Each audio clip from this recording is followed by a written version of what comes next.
Hello, high, hello. আশা করি সবাই ভীষণ ভালো আছেন। আপনাদের ভালোবাসা ও আশীর্বাদে আমিও সুখী দুঃখী ভালোই আছি। আবার একটা নতুন ব্লগে সবাইকে জানাই অনেক ওয়েলকাম। তো এই শীতের দিনে কেক না বানালে চলে? তো চলুন আজকে কিন্তু ময়দা, এগ এই সব কিছু বাদ দিয়ে একটা দারুণ ফ্লপি কেক বানাবো। তার জন্য একটা সাধারণ বাটির পরিমাপ অনুযায়ী সুজি এবং চিনিটা এইভাবে গ্রাইন্ডারের মাধ্যমে গুঁড়ো করে নিলাম। এখানে আমি 2 টেবিল স্পুন পরিমাপ অনুযায়ী টক দই নিয়ে নিয়েছি, সাথে 2 টেবিল স্পুন পরিমাপ অনুযায়ী রিফাইন্ড অয়েল নিয়েছি, আর আমি এখানে অ্যাড করে নিচ্ছি 2 টেবিল স্পুন পরিমাপ অনুযায়ী হালকা উষ্ণ গরম দুধ।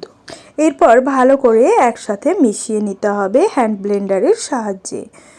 যত ভালো করে মেশাবেন ততই কিন্তু কেক ফ্লফি আর সুন্দরভাবে ফুলে উঠবে, স্পঞ্জিও হবে।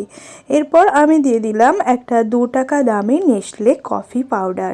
কফি পাউডার দিলে কিন্তু দারুণ একটা চকলেটি ফ্লেভার আসে আর খুবই ভালো সুস্বাদু খেতে হয়। অবশ্যই আপনারা কিন্তু হোমমেড এই ধরনের ফ্রুট কেক বানালে অবশ্যই কফি পাউডার দেওয়ার চেষ্টা করবেন। সত্যি বলছি খুবই টেস্টি হয়। এখানে আমি হাফ টিস্পুনের মতো নিয়ে নিয়েছি বেকিং সোডা, এটা দিয়েও ভালো করে মিশিয়ে নিলাম। এরপর আমি দিয়ে দিলাম ভ্যানিলা এসেন্স 8 থেকে 10 ফোঁটার মতো। ভ্যানিলা এসেন্সটা দিলে দারুণ একটা চকলেটি ফ্লেভার এবং আসে, আর কেকটা একটা বেশ সুন্দর একটা অ্যারোমা আনে। তো এইভাবে হ্যান্ড ব্লেন্ডারের সাহায্যে একই দিকে কিন্তু ঘোরাতে হবে, তবে কিন্তু কেকটা দারুণভাবে ফুলে উঠবে। সমস্ত কিছু ভালো করে মিশিয়ে এটা আমি ঢাকা চাপা দিয়ে 10 থেকে 15 মিনিট রেখে দেব। আর এখানে আমি লবণ নিয়ে নিয়েছি, যেটা কিন্তু আমি প্রি হিট করতে বসিয়ে দিলাম।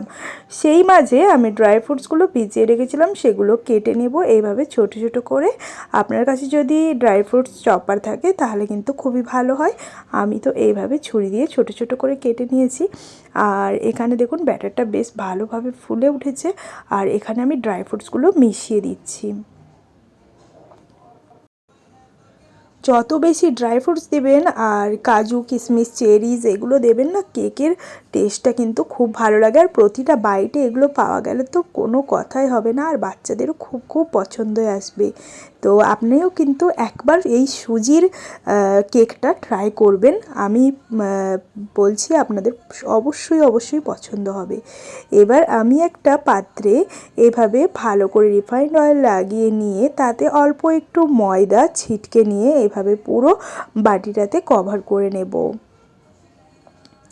কোনো ব্যাটার পেপারের দরকার থাকে না, এটা কিন্তু অয়েল পেপারেরও দরকার থাকে না। এই কাজটা করলেই কিন্তু কেক একদম সুন্দরভাবে এই পাত্র ছেড়ে আসবে, আপনারা দেখতেই পাবেন। এরপর আমি ইনো প্যাকেটের অর্ধেক ইনো দিয়ে দিলাম ব্যাটারটাতে, আর ইনোর সাথে কিন্তু অ্যাক্টিভ হওয়ার জন্য অল্প একটু দুধ মেশালাম।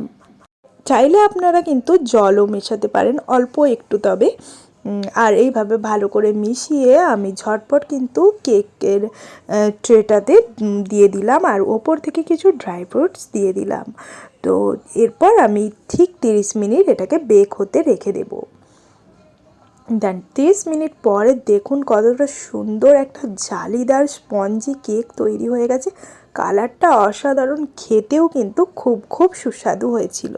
আর এই কেকটা বানাতে খুবই কম খরচ লেগেছে। তো দেখতেই পেলেন, এইভাবে এই প্রসেসে আপনারা অবশ্যই বানাবেন। দেখুন একদম কেক যে পাত্রে আমি বসিয়েছিলাম সেই পাত্রে কিন্তু জ্বলেও যায়নি, আর কোনো অসুবিধাই হয়নি, খুব ইজিলি এটা বেরিয়ে এসে গিয়েছিল। দেখতেই পাচ্ছেন আপনারা, এইভাবে একটু প্রেস করে দিলে কিন্তু দেখুন কেকের তলাটাও কিন্তু একদম পুড়ে যায়নি। খুবই অল্প খরচে আর অল্প সময়ে কিন্তু এগলেস ফ্রুট কেক একদম রেডি হয়ে গেল। তো আপনাদের কেমন লাগলো এই ভিডিওটা অবশ্যই জানাবেন, আর এই কেক তৈরির প্রসেসটা কেমন লাগলো সেটাও কিন্তু কমেন্টে জানাবেন। আর ভালো লাগলে অবশ্যই একটা লাইক করে যাবেন, সাথে কমেন্ট করে অবশ্যই জানাবেন।